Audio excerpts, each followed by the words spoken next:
Hi, welcome everyone to another video. My name is Denis and today I'm going to show you the best players to buy ahead of Gaming 6 of Fantasy Premier League. But now, let's get into it. Okay, so starting this video, we're going to talk about two of my favorites midfielders in FPL at the moment, Ndiaye from Everton and Semenyo from Bournemouth. Now, again, it is easy to know why I think that they are good buys for the next few game weeks at least. Again, it really depends. If you're on a wildcard, probably you're going to have both. If not, again, it is a nice entry point for someone like Semenyo, but also for someone like Ndiaye. To be honest with you, at the moment, I think that it is not such a big difference between them in terms of output or potential. To be honest with you, I think that if I have to choose between one of them, I think that Ndiaye could be the better value pick. He's a lot more cheaper than Semenyo. He's on penalties. And the funny thing about these two midfielders, both of them in Game Week 5 got defensive contributions. Now, Ndiaye is a little bit better getting defensive contributions this season, and this is just a bonus for a midfielder. And this is a really nice thing to have also. So good minutes on penalties, nailed for Everton. Again, he's going to play, he can play against Manchester City in Game Week 8 if you need him, opposed to someone like Grealish. Both of these players were great this season, and I advise you to buy them. Obviously, a lot of people at the moment are going to look to sell players like Mohamed Salah and try to upgrade players like Watkins, Mateta to Erling Haaland. So if you're looking to sell Mohamed Salah to upgrade to someone like Haaland, I think that you can't go really wrong with any of them. Also, by the way, Semenyo could also be on penalties. We know that he's on penalties when Kluivert is not on the pitch, but the interesting fact is that at the moment it's not looking like Kluivert is going to be anytime soon a starter for Bournemouth. So again, I think that both of them are great options, not too much to discuss here. In this part, I want to show you the players with the highest non-penalty expected goals per 90 minutes for the first 5 games of the season, so not taking into consideration penalties. And also we're going to talk a little bit about the strikers, because I didn't want to dedicate an entire slide or part to Erling Haaland, because obviously it is obvious he is the best transfer you can buy in Game Week 6, the best player you can buy. So again, he's playing against Burnley, he's going to be a great triple captain option. Even if you're going to use your wildcard free or use your free transfers or maybe take a hit, I think that Erling Haaland is going to be worth it for Game Week 6. But yeah, if you didn't buy him yet, I would suggest you try to wait a little bit to see if there are some complications with the injury. Now, obviously, Pep Guardiola said that he was a little bit tired, and that's because Manchester City played a lot of games in the short period of time. So again, if no price rise is going to occur, just wait a little bit, 1, 2, 3 days to see if is any concern there with Erling Haaland. But if not, I think that is a great option. So yeah. If you're looking at the expected goals, non-penalty, 1.34, Erling Haaland is in a league of his own. You can't really see Mohamed Salah here. So again, also, if you want to buy a striker in Game Week 6, there aren't a lot of good options.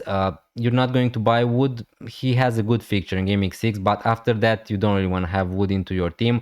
Ekitike, again, a minutes risk. Probably, maybe he's going to start one more game week or something like that. Maybe he's going to play alongside Isak, but we don't know yet at the moment. And with Isak there, I can't really see a world when Isak is going to be on the bench and Ekitike starting for a long period of time. So again, Richarlison could be a nice option on a wild card if you want to take a punt. The next few fixtures are good for Tottenham, but again, he's the same. He's not going to get 90 minutes every game week.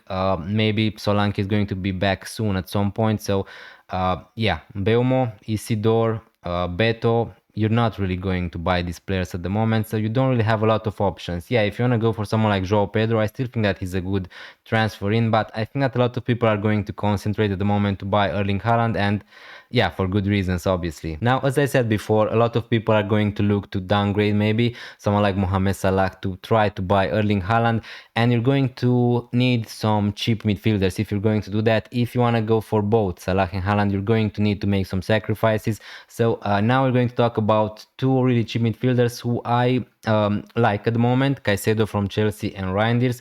Now, these two are different type of midfielders, as you can see from the screen. Now, to be honest, the expected goals for them are not that different, 0.45 for Caicedo and 0.59 for Reijnders. But again, if you're looking at the expected assist, Reijnders is way better. So again, Reijnders is that type of player who probably is more likely to get you an attacking return. But if you're you're talking about defensive contributions on the other part, Caicedo is just the best in the game at the moment. He's getting pretty much defensive contributions every game week, and that's what I like about him. Now, obviously, he's not the most exciting player to have. I don't think that he's going to score every game week. I think that's obvious. He's not going to get you an attacking return every game week, but he's pretty much starting with 4 to 5 points. For an example, if Chelsea are going to keep a clean sheet, he's going to get 3 points. With defensive contributions, you're looking at a minimum at 5 points if Chelsea are not going to concede. So that's really nice. You have that safety. Obviously, you don't need to play Caicedo every game week, but if you need to play him, he's okay. He's going to get you 3, 4, 5, 6 points maybe, and he's also going to chip in with some assists. And maybe some goals sometimes. Now, Reijnders, again, I think that he's the best, he's the better option to buy in Game Week 6. He's going to be really popular. Everybody's going to sell probably Mohamed Salah to Reijnders and upgrade Mateta or something like that to Haaland, because City are going to play against Burnley. The fixtures are better for Manchester City. He's more likely to get an attacking return, as I said before. At that price, honestly, I just think that both of them are really decent options. And again, maybe you have someone like Reijnders. If you have him already, you could go for someone like Caicedo, but if you want to pick between one of them, I would go for Reijnders for Game Week 6. Okay, so now in the last part, I want to take a look at some defensive contributions per 90 minutes. I think that we should if maybe myself also I underestimated defensive contributions when the season started. Now I just think that obviously because not a lot of good attacking defenders are doing great at the moment. We don't have the likes of Cancelo, Trent Alexander-Arnold, Reece James, Munoz is not getting attacking returns every game week like he was last season. I just think that at the moment the focus is on getting a cheap defender who's really good for defensive contribution and just keep him there, because yeah, I'm just going to say it straight. My three favorite defenders at the moment are Senesi, Anderson from Fulham, and Reijnders from Crystal Palace. All three of them are 4.5-ish millions, and I really like them. And as you can see from this graphic, you have the defensive contributions, the CBIT per 90 minutes. Senesi and Tarkowski got defensive contribution in every game they played, but also if you look at the average, all these defenders from this list, top 10, all of them are projected at least to get you defensive contribution points every game week. Now again, it's not going to happen every game week, but the average is really good. Senesi at the moment is the best of them. Now obviously Virgil van Dijk is great, 6.1 millions. He's also playing for Liverpool, but if you don't have the cash, if you want to save some cash, you can just go for someone like Senesi. And the nice part about this defender is you're not worried to play them against teams like Liverpool, against Manchester City, against Arsenal, because even if they are going to concede some goals, you're looking at 3 or 4 points minimum. So yeah, I think that this is how we should play at the moment. Again, probably you're not going to make a defender transfer unless you're forced to do that for Game Week 6, or unless you're on a wildcard or something like that. But for the future, I think that Senesi, Anderson, Richards, these are really good. Also, Ekdal, Esteve from Burnley, Rodon, Gudmundsson, Alderete, Mukiele from Sunderland, 4 millions. As you can see, he's averaging 12 defensive contributions per game now. The thing about him is he could be moved to play as a fullback. That is the risk with Mukiele. Other than that, I think that he would be the best 4 million defender in the game.